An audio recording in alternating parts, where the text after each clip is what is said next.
America Israel Iran जंग के 14वें दिन कल दुनिया चौंक गई। यूएस फोर्सेस ने ईरान के सबसे महत्वपूर्ण ऑयल हब खार्ड आइलैंड पर मिलिट्री टारगेट्स बमबारी की। ट्रंप ने कहा ऑयल फैसिलिटी को जानबूझकर बचाया अभी, लेकिन चेतावनी दी अगर ईरान हॉर्मुज स्ट्रेट बंद रखा तो ऑयल टर्मिनल्स अगले टारगेट होंगे। आज हम बताते हैं खार्ड आइलैंड ईरान की जान क्यों है, और अगर ये नष्ट हो गया तो ग्लोबल एनर्जी क्राइसिस कितनी गहरी हो सकती है। खार्ड आइलैंड पर्शियन गल्फ में ईरान तट से सिर्फ 15 मील दूर एक छोटा सा कोरल द्वीप है, लेकिन ये ईरान की ऑयल इकोनॉमी का दिल है। ये ईरान के 90 से 96% क्रूड ऑयल एक्सपोर्ट हैंडल करता है। रोजाना 1.5 से 1.6 मिलियन बैरल, लोडिंग क्षमता 7 मिलियन बैरल प्रतिदिन, storage 3 crore barrel, 18 million barrel अभी स्टोर, 10 से 12 दिन के एक्सपोर्ट के बराबर। अहमद और गतसारान जैसे फील्ड से निकला हर बैरल खार्क से गुजरता है, ज्यादातर चीन जाता है।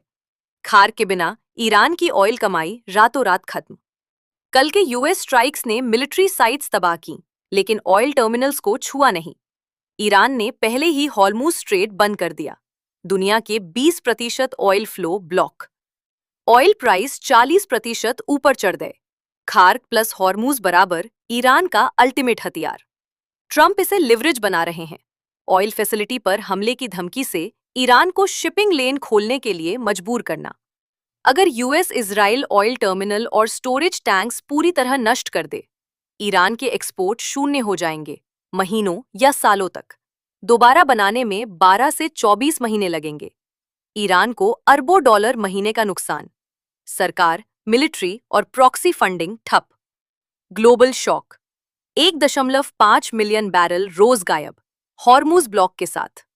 एक्सपर्ट्स कहते हैं ऑयल 150 से $200 प्रति बैरल पहुंच सकता है। नतीजा, यूएस यूरोप में पेट्रोल 50 से 100% महंगा। एशिया में फैक्ट्री बंद, बिजली कटौती।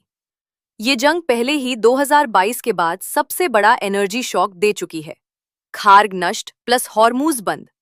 Short term, oil $150 plus, US में पेट्रोल 6 से $8 प्रति गैलन, इंपोर्ट देशों में ब्लैकआउट।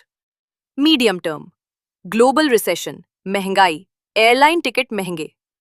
वर्स्ट केस, अगर सऊदी यूएई पर भी अटैक तो 4 से 5 million barrel rose of. 1973 oil embargo से भी बदतर। चीन सबसे ज्यादा प्रभावित, ईरानी ऑयल का मुख्य खरीदार। सबसे डरावना हिस्सा ये है, खार्ग आइलैंड सिर्फ ऑयल टर्मिनल नहीं, पूरी दुनिया की इकोनॉमी का लिंचपिन है। अगर टर्मिनल्स पूरी तरह नष्ट हो गए और हॉर्मुज स्ट्रेट 30 दिन भी बंद रहा, ऑयल 150 से $200 प्रति बैरल हो जाएगा। हर सप्लाई चेन टूट जाएगी। शिपिंग कॉस्ट 3 गुना, अमेज़न पैकेज, खाना, फैक्ट्री पार्ट्स रुक जाएंगे। खाद और प्लास्टिक महंगे। भारत, चीन, अफ्रीका में खाने की कमी हफ्तों में। एयरलाइंस फ्लाइट्स बंद, ट्रकिंग ठप, power plant blackout. Stock market 15 से 25% गिर जाएगा। 2008 जैसी पैनिक लौट आएगी। चीन और भारत रूसी सऊदी ऑयल के लिए लड़ाई शुरू कर देंगे। विकासशील देशों में विरोध प्रदर्शन और ब्लैकआउट, सरकारें गिरेंगी। ये क्लासिक लिंचपिन इफेक्ट है। एक छोटा द्वीप 16 लाख बैरल रोज कंट्रोल करता है। उसे हटा दो तो पूरी दुनिया की मशीन रुक जाती है। एक्सपर्ट्स इसे 1973 ऑयल शॉक का सुपर वर्जन कह रहे हैं। अमेरिका का स्ट्रेटेजिक रिजर्व सिर्फ 90 दिन चलेगा, उसके बाद दर्द पूरी दुनिया में फैल जाएगा। और सवाल ये है कि क्या ये विश्व युद्ध बन जाएगा?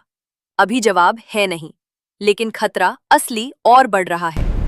रूस और चीन ने हमलों की निंदा की है, लेकिन किनारे पर खड़े हैं। रूस ईरान को इंटेलिजेंस और पार्ट्स दे रहा है, लेकिन यूक्रेन पर फोकस है। चीन मध्यस्थता कर रहा है ताकि उसका ऑयल इंपोर्ट सुरक्षित रहे। दोनों अमेरिका से सीधा युद्ध नहीं चाहते, लेकिन लिंचपिन इफेक्ट जो हमने समझाया वो अभी भी ग्लोबल जंग ट्रिगर कर सकता है। अगर खार्ग के ऑयल टर्मिनल्स पूरी तरह नष्ट हो गए और हॉर्मुज स्ट्रेट हफ्तों बंद रहा, ऑयल 150 से $200 हो जाएगा। चीन भारत में कमी, प्रॉक्सी, हिजबुल्लाह, हूती और देशों को खींच लेंगे। सऊदी या यूएई शामिल हो सकते हैं। रूस या चीन हित बचाने के लिए और मदद बढ़ा सकते हैं। गलती से यूएस फोर्सेस से टकराव। हताश ईरान साइबर अटैक या गल्फ शिपिंग पर हमला कर सकता है। एक गलती और महाशक्तियां आमने सामने।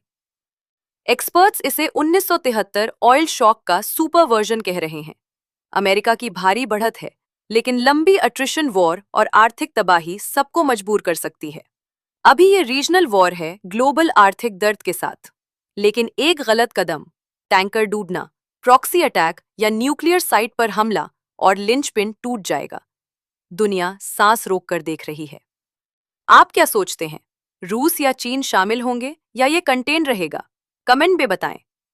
खाक सिर्फ एक द्वीप नहीं, ईरान की वॉर मशीन का स्विच है या ग्लोबल एनर्जी मेल्टडाउन का ट्रिगर।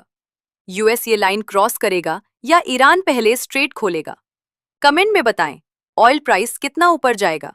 रोज अपडेट, खार्ड मैप्स या हॉर्मुज अगर बंद रहा तो वीडियो चाहिए तो लाइक, सब्सक्राइब और बेल दबाएं। सोर्स डिस्क्रिप्शन में। सूचित रहें, कल मिलते हैं।